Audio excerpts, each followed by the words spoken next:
हमारे जो अहमदी बच्चे और बच्चियां हैं इनको स्कूल के साथ कैंपिंग और स्विमिंग पे जाने की इजाज़त है? जो तो बड़े बच्चे हैं, मैच्योर हो गए हैं और लड़के अगर सिर्फ लड़कों का ग्रुप जा रहा है तो जाएं, लेकिन लड़कों लड़कियों ने अगर इकट्ठे जाना है तो बेहतर है कि ना जाएं।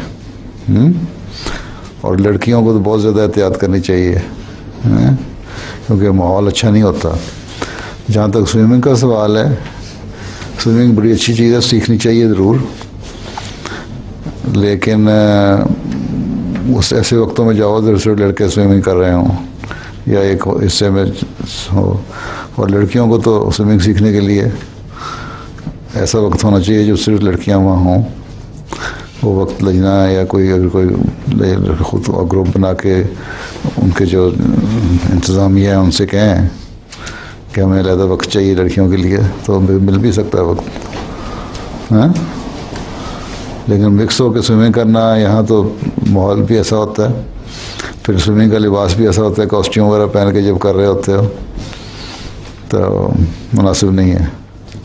लेकिन सीखनी ज़रूर चाहिए, किस तरह सीखनी है वो तरीका अख्तियार करो। जज़ाकल्लाह।